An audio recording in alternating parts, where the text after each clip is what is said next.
Apa kabar adik-adik para pelajar SMP dimanapun berada? Semoga kakak jumpai dalam keadaan sehat dan selalu dalam lindungan Tuhan Yang Maha Kuasa. Pada kesempatan ini kita berjumpa kembali dalam video pembelajaran dan kali ini kita akan membahas mengenai soal-soal ujian nasional mata pelajaran IPA di tingkat SMP. Namun sebelumnya jangan lupa subscribe channel ini, like dan nyalakan loncengnya agar kalian selalu mendapatkan informasi dan konten terupdate dari channel ini. Baiklah, kita akan mulai pembahasan soal UN IPA tingkat SMP.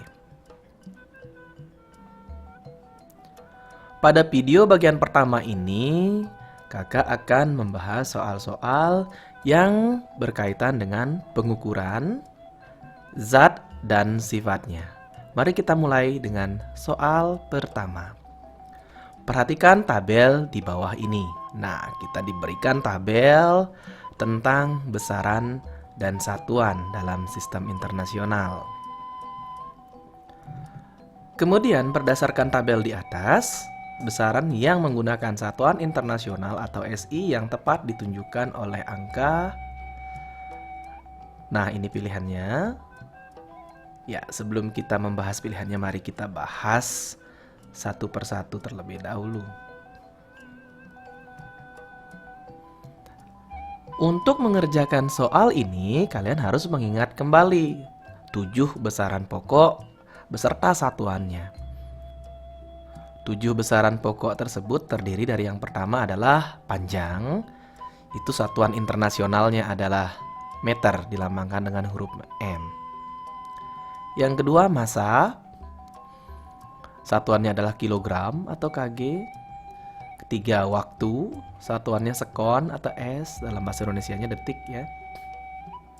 Keempat suhu, itu satuannya adalah Kelvin atau K. Hati-hati loh adik ya, jangan sampai banyak sering salah bahwa satuan suhu itu dalam internasional itu Kelvin, bukan derajat Celcius ya, walaupun kita di Indonesia sering memakai derajat Celcius. Kita lanjutkan yang kelima, kuat arus listrik itu satuannya adalah ampere. Yang keenam, jumlah zat, itu satuannya mol. Dan terakhir, intensitas cahaya, satuannya kandela atau CD. Nah, dari 7 besaran pokok ini saja kita sudah bisa ketahui bahwa yang nomor 1 panjang itu kan seharusnya meter, di situ ditulisnya sentimeter, berarti itu salah ya. Yang kedua, massa itu kilogram, sudah benar. Yang ketiga, volume. Nah, volume ini adalah besaran turunan. Besaran turunan yang diturunkan dari besaran panjang. Jadi volume itu kan rumusnya adalah, ya katakanlah yang paling sederhana adalah volume balok. Nah, rumus volumenya kan panjang kali lebar kali tinggi.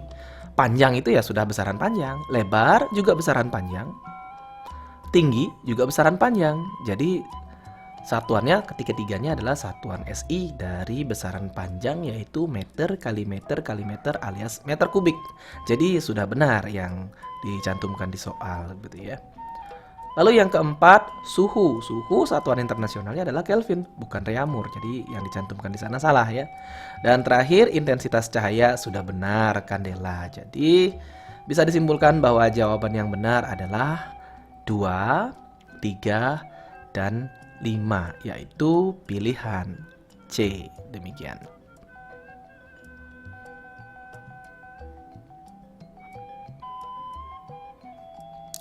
Kita lanjutkan dengan soal kedua.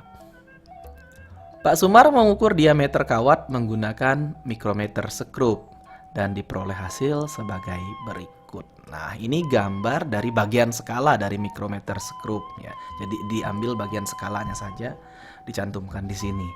Nah, hasil pengukuran yang dilakukan Pak Sumar katanya seperti ini. Nilai diameter kawat sebesar, nah ini pilihannya A, B, C, D. Baik, mari kita bahas. Tapi ada baiknya sebelum dibahas, adik-adik kerjakan dulu ya, dicoba dulu untuk dikerjakan. Lalu nanti kita cocokkan jawabannya. Bagaimana? Silakan dicoba dulu dan di pause videonya. Sudah? Mari kita perhatikan gambar skalanya.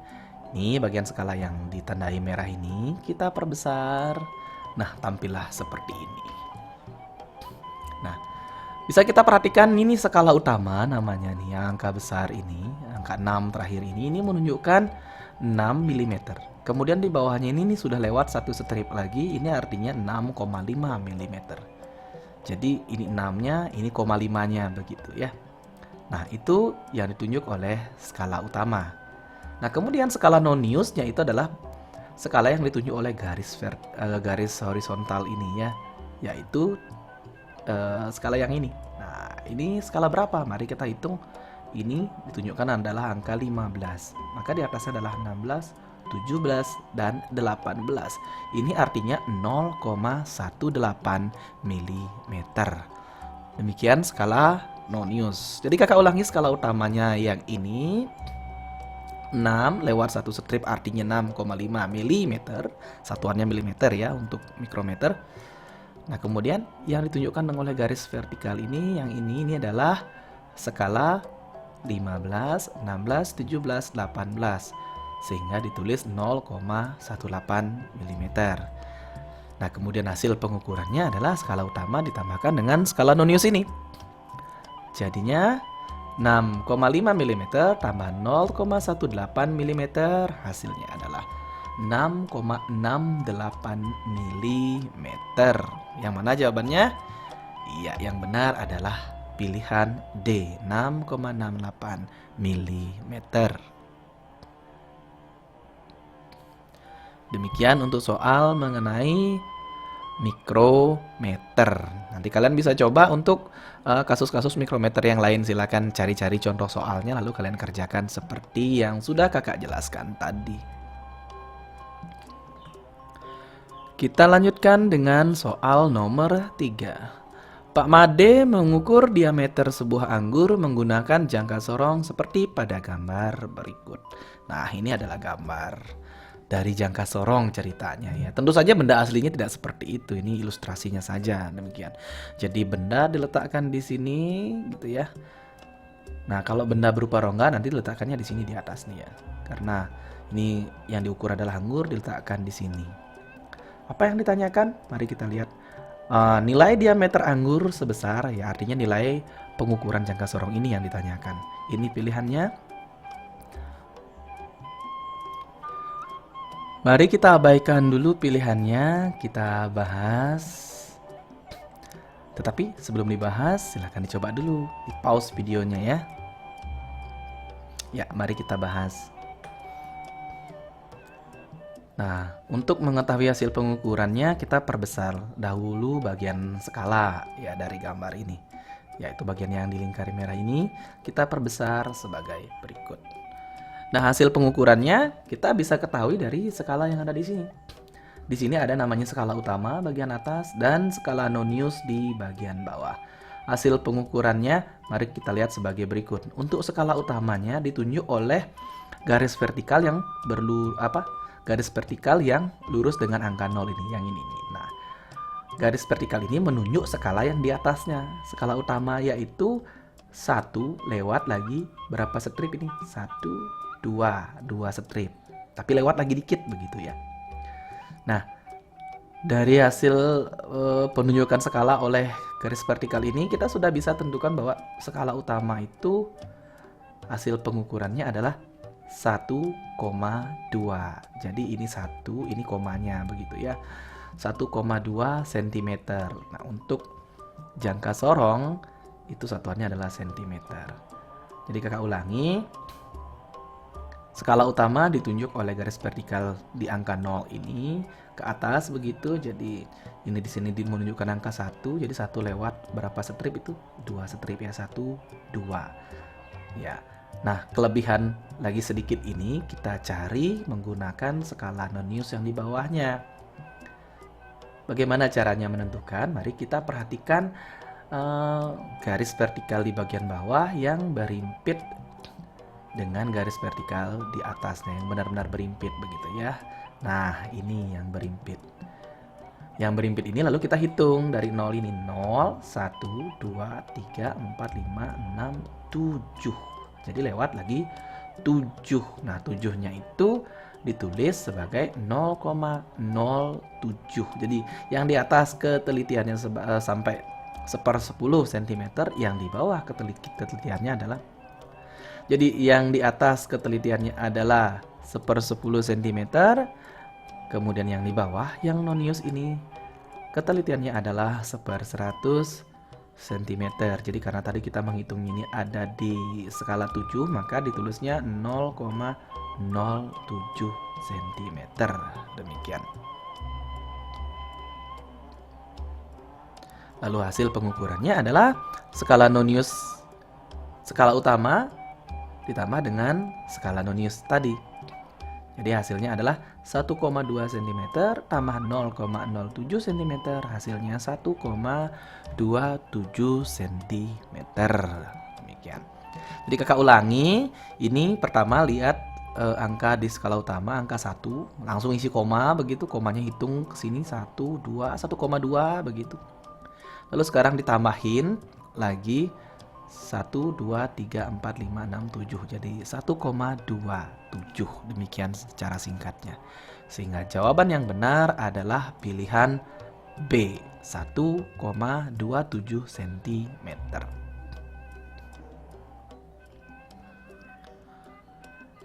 Kita lanjut dengan soal nomor 4. Pak Adi menimbang massa kerikil dan diperoleh hasil sebagai gambar berikut. Pak Adi menimbang massa kerikil dan diperoleh hasil seperti gambar berikut. Nah ini adalah hasil pengukuran massa dengan menggunakan neraca Hauss 3 lengan. Tetapi yang ditampilkan di sini ya hanya bagian yang memuat skalanya saja. Demikian ya, biar gampang dilihat begitu ya. Kalau ditampilkan semua gambarnya utuh, menampilkan neracanya, itu skalanya akan terlihat kecil sekali dan susah untuk dilihat. Maka di sini yang ditampilkan hanya bagian skala pengukurannya saja. Lalu apa yang diminta? Yang diminta adalah massa kerikil yang ditimbang Pak Adi adalah. Nah, ini pilihannya seperti biasa. Silakan adik-adik pause dulu lalu coba dikerjakan, dicoret-coret dulu. Baiklah, mari kita bahas. Nah, nilai pengukuran kerikil berdasarkan lengan sebagai berikut. Nah, pertama kita lihat lengan 1 dulu. Lengan 1 di sini menunjuk angka 400. Nah, ini gampang ya. Ini dari hasil lengan 1 atau lengan pertama, ini hasilnya adalah 400 gram. Ketelitiannya adalah ratusan gram, demikian. Lalu di bawahnya yang ini puluhan gramnya. Lengan kedua itu menunjukkan angka 50 gram. Dan lengan ketiga yang ini adalah gram satuannya dan koma-komanya begitu ya. Jadi lengan ketiga menunjukkan 6 lewat sedikit. Nah, ini 6 lewat setengah. Jadi 6,5 gram, demikian. Kemudian kita jumlahkan saja hasilnya. Hasil pengukurannya adalah 456,5 gram. Jadi jawaban yang benar adalah pilihan C. Demikian. Kakak rasa soal seperti ini tidak terlalu sulit ya. Tapi biasanya kadang-kadang soal seperti ini nih digabung nanti dengan pengukuran volume, sehingga bisa digabung dengan soal massa jenis, demikian. Ya, mungkin lain kali akan kakak tampilkan soalnya. Soal kelima. Andri melakukan pengukuran volume batu dengan cara memasukkannya ke dalam tabung berisi air. Kenampakan tabung sebelum dan sesudah dimasuki batu sebagai berikut. Nah, ceritanya tadi ini ada gelas ukur begitu ya, gelas ukur diisi air sebanyak skala yang ditunjukkan di sini. Nah, lalu batu dicelupkan ke dalam gelas ukur ini. Nah, ini setelah dicelupkan batu, permukaan airnya naik. Nah, demikian. Nilai volume batu berdasarkan gambar tersebut sebesar, nah ini pilihannya, silakan kalian kerjakan dahulu. Baik, kita bahas bersama. Nah, yang pertama diperhatikan adalah volume sesudah batu dicelupkan. Nah, ini bagian atas, bagian permukaan atas dari zat cair setelah batu dicelupkan. Ini menunjukkan angka 100 ml. Nah, kemudian yang kedua, yang ini adalah volume sebelum dicelupkan batu, yaitu 50 ml. Ya gampangnya ya, tinggal dikurangkan saja gitu ya selisihnya, karena kenaikan volume ini diakibatkan oleh batu yang dicelupkan ini. Sehingga hasil pengukurannya adalah 100 dikurangi 50 ml. Hasilnya adalah 50 ml. Jawaban yang benar adalah pilihan B. Lanjut soal ke-6. Berdasarkan data dalam tabel di bawah ini, sifat yang tepat untuk alkohol pada suhu ruangan adalah. Nah, kita diberikan tabel seperti ini. Alkohol pada suhu ruangan itu wujudnya apa, adik-adik? Ada yang tahu? Ya, benar. Wujudnya adalah cair. Jadi yang dimaksud di sini adalah sifat dari zat cair. Demikian. Sudah terpikirkan? Coba dicoret-coret dulu mana yang benar, mana yang salah dari pilihan ini. Baik, mari kita bahas. Mari kita sebutkan dulu sifat-sifat zat cair. Ya, karena di sini yang ditanyakan zat cair, maka yang pertama kita bahas adalah zat cair. Lalu nanti kita bandingkan dengan zat gas, lalu kita juga bandingkan dengan zat padat. Sifat zat cair yang pertama itu gerak molekulnya. Gerak molekul dari zat cair itu bebas. Artinya bebasnya sedang, demikian ya. Kemudian untuk zat gas itu geraknya sangat bebas gitu ya. Sementara zat padat itu tidak bebas alias susah bergerak. Kemudian kalau ditinjau dari jarak antar molekulnya, maka zat cair itu jarak molekulnya berdekatan. Sementara zat gas itu berjauhan satu dengan yang lain. Kemudian zat padat itu sangat berdekatan. Berikutnya susunan molekulnya. Zat cair itu susunan molekulnya tidak teratur. Zat gas susunan molekulnya sangat tidak teratur, acak-acakan. Bahkan sangat cepat berubah susunan molekulnya. Untuk zat padat itu teratur, bahkan boleh dikatakan sangat teratur, demikian. Kemudian ikatan antar molekulnya lemah kalau zat cair itu ya.